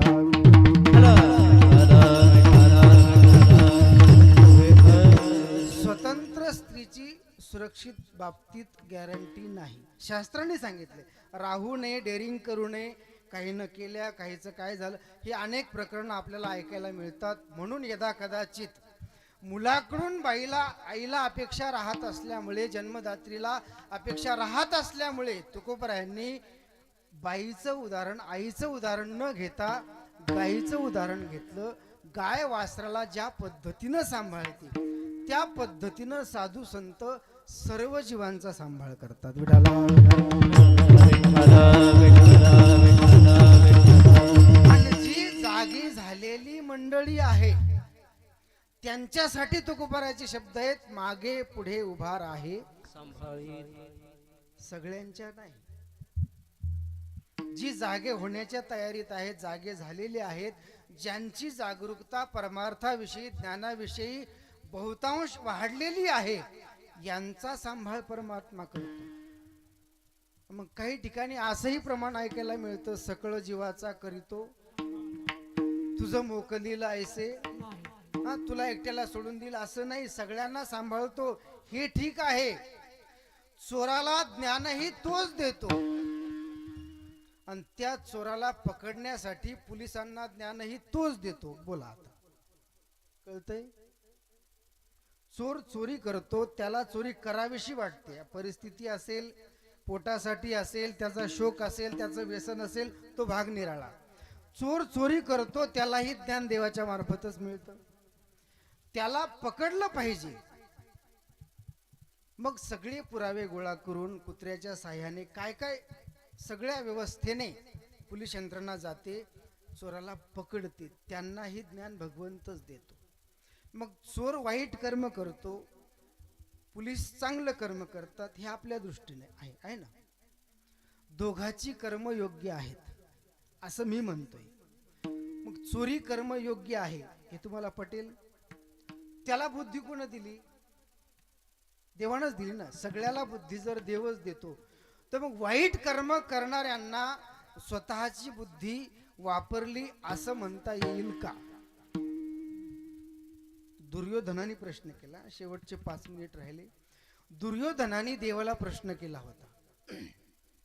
सगळीच लोक म्हणतात कृष्णा मला तू वाईट वागतो, पांडवाचा छळ करतो, पांडवाचा सोबत सतत वाईटच वागत राहतो, सगळीच म्हणतात मला.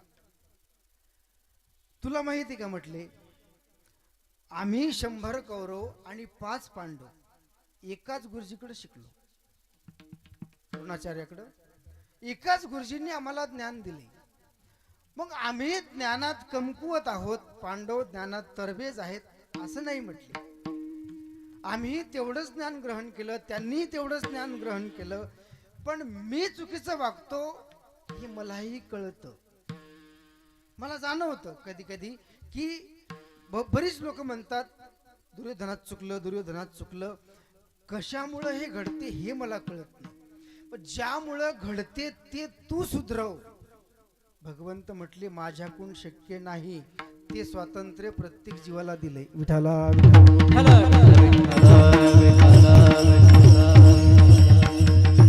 आपल्याला आपलं चांगुलपण सुधरवायचंय, आपलं वागणं सुधरवायचंय, हे स्वातंत्र्य प्रत्येक जीवाला दिले.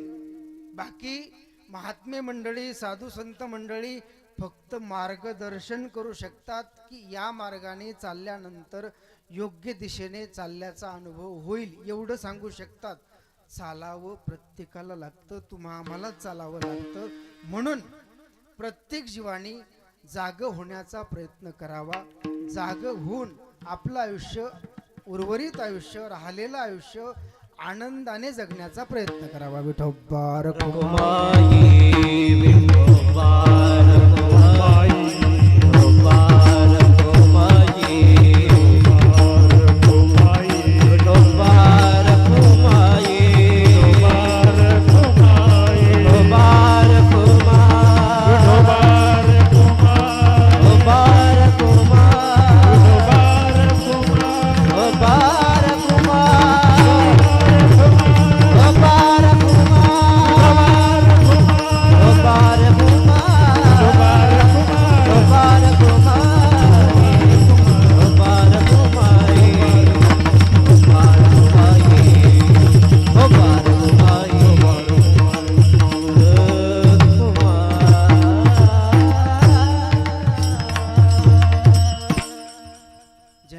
स्मरणार्थ आपला हा उत्सव चालू आहे. श्री संत भगवान बाबा यांना येणाऱ्या 14 तारखेला पौष वद्य प्रतिपदा या वर्षी संक्रांत त्या दिवशी आली, म्हणून आपला उत्सव 2 दिवस पुढे लांबवला, सणाचा दिवस असल्यामुळे. या 14 तारखेला प्रातस्मरणीय भगवान बाबांना जाऊन 60 वर्ष पूर्ण होतात. 60 वर्षानंतरही त्यांच्या स्मरणार्थ महाराष्ट्रभर उत्सव चालू आहेत. हेच खऱ्या अर्थाने भगवान बाबा जाग असल्याचं लक्षण आहे. विठाला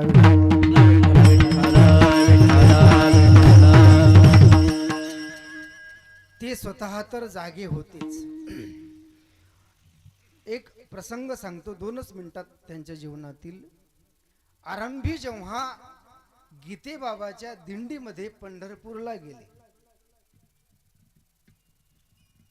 पैठणवरून गीते बाबा दिंडी घेऊन पंढरपूर दिशेनं निघले. दिंडी जाता जाता त्यांच्या जन्मगावच्या शिवारातून चालली. सावरगाव पाटोदा तालुक्यात हे बाबांचं जन्मभूमी. त्या शिवारातून चालली. काय प्रकार आहे एवढं काही माहिती नाही. दिंडी चालली, भगवंताच्या नामाचा जय घोष ज्ञानोबा तुकोबा करत दिंडी पंढरपूर दिशेनं निघाली. आणि जे विशेष व्यक्ती त्या दिंडीतले होते महाराज गीते बाबा म्हणून, दिघोळ या ठिकाणचे, पाटोदा तालुक्याचे दिघोळही, त्यांना विचारलं मला आपल्या सोबत घ्याल का? आहे ना, की तुम्ही सगळ्या तयारीने चालली, माझी तयारी काही नाही. ते त्या क्षणी आपली गुरं सांभाळण्यासाठी रानात गेले होते जेव्हा ती दिंडी आली. मग रानात गेलेला व्यक्ती, एखादी काठी असेल, जास्तीत जास्त जेवणाचा डबा असेल दुपारचा. अशा अवस्थेत गीते बाबाला विनवणी केली, मला आपल्यासोबत न्याल का, घ्याल का, मी येऊ का? म्हटले कोणाचं आहे काय असं सगळं विचारलं. म्हटले चल. पंढरपूरला गेले. पूर्ण वारी त्यांनी आत्मसात केली. पंढरीश परमात्म्याचं दर्शन झालं.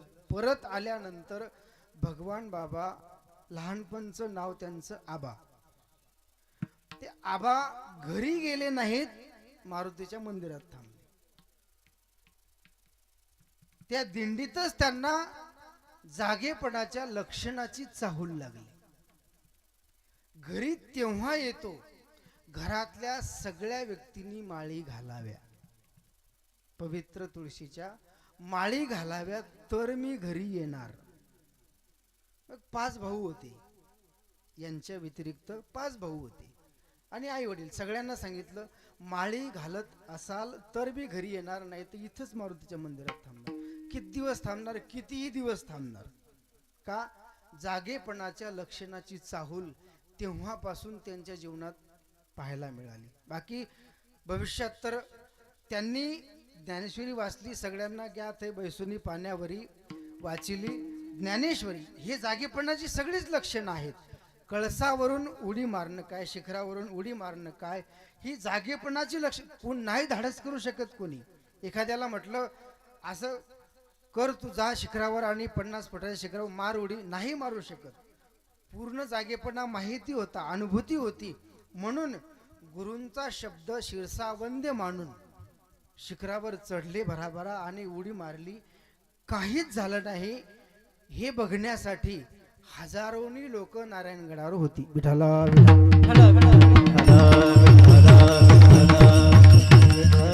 अशा जागे असणाऱ्या महात्म्यांचं आपण या ठिकाणी पुण्यस्मरण, पुण्यतिथी साजरी करतोय.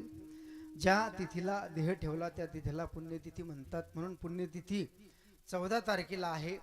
पण त्यांच्या स्मरणार्थ, त्यांच्या स्मरणात्मक 1 मिनिट भजन करू आणि सेवा पूर्णत्वाकडे नेऊ. भगवान बाबाजे, भगवान बाबा, भगवान भगवान बाबा, भगवान बाबा जय भगवान बाबा, वामन प्रभु जय जय भगवान बाबा, भगवान बाबा जय भगवान बाबा, वामन प्रभु जय जय भगवान बाबा, भगवान बाबा जय भगवान बाबा, वामन प्रभु जय जय भगवान बाबा, हे भगवान बाबा जय भगवान बाबा, वामन महाराज जय जय भगवान बाबा, भगवान बाबा जय भगवान बाबा, भगवान बाबा जय भगवान बाबा, मानिक बाबा जय जय भगवान बाबा, भगवान बाबा जय जय भगवान बाबा मालिक बाबा जय जय भगवान बाबा भगवान बाबा जय भगवान बाबा संकट स्वामी जय जय भगवान बाबा भगवान बाबा जय जय भगवान बाबा संकट स्वामी जय जय भगवान बाबा बाबा जय भगवान बाबा वामन प्रभु जय जय भगवान बाबा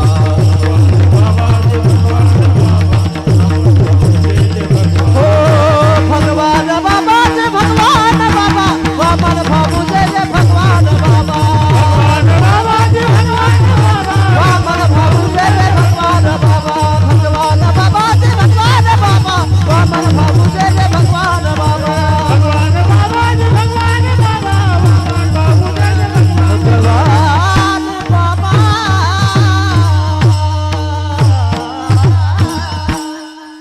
सर्वांनीच चांगल्या प्रकारे सहकार्य केलं. 2 वादक आहेत, 3 वादक आहेत आहे ना. आपल्या गावचे सुपुत्र हरिभक्तपरायण रोहित महाराज मुंडे तसेच हरिभक्तपरायण कुकडे बाबा या दोघांनी वाजवण्याची साथ दिली. तसेच गावातील सगळे गायनाचार्य संस्थेतील दारफळ आहे ना संस्था देवदारफळ काहीतरी सगळे विद्यार्थी हे भविष्यातले भावी कीर्तनकार. आज तुम्हाला खेळताना बागडताना दिसत असतील पण भविष्यामध्ये हीच मंडळी महाराष्ट्र गाजवेल. विठाला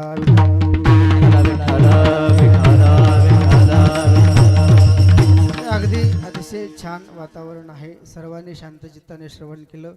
सर्वांना धन्यवाद. चाल घ्यायची. कामने वत्स देनु वेचती कामने वत्स देनु वेचती कामने वत्स देनु वेचती कामने वत्स देनु वेचती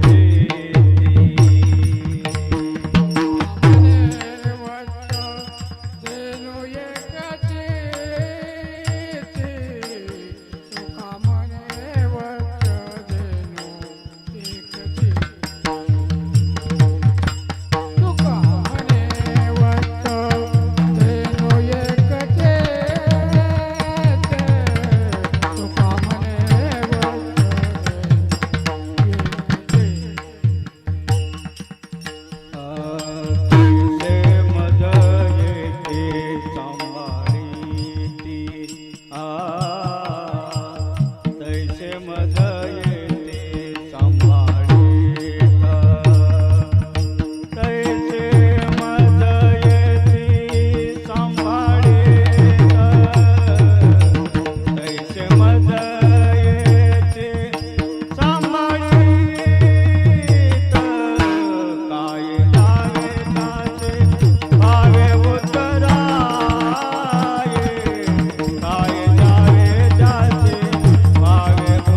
ठेवितो हा पाय जीव थोडा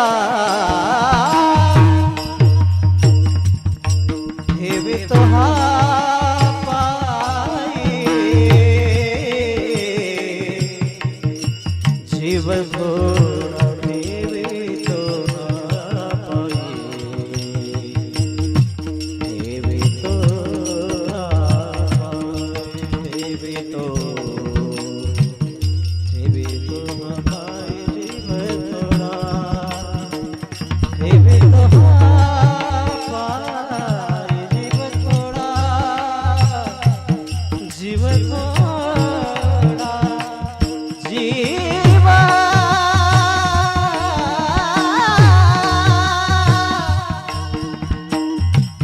ठेवितो हा पाय जीव थोडा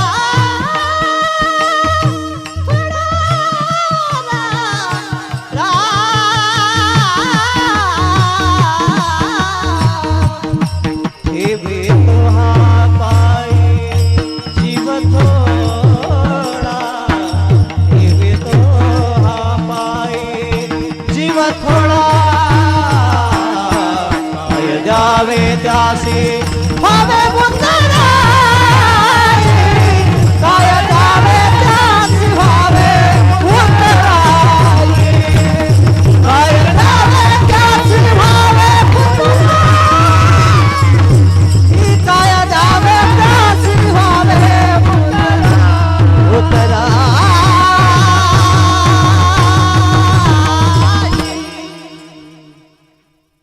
सर्वांना धन्यवाद. सिस्टमही छान आहे. तसेच लाईव्ह आहे का शूटिंग केले बघ. हां, लाईव्हवाल्यालाही धन्यवाद. सर्वांचे आभार मानून आयोजक मंडळींनी या ठिकाणी उपस्थित राहण्याचा योग घडून आणला. त्यांनाही धन्यवाद. आणि या ठिकाणी सेवेला पूर्ण विराम. ज्ञानेश्वर माऊली ज्ञानराज माऊली तुकाराम ज्ञानेश्वर माऊली माऊली ज्ञाने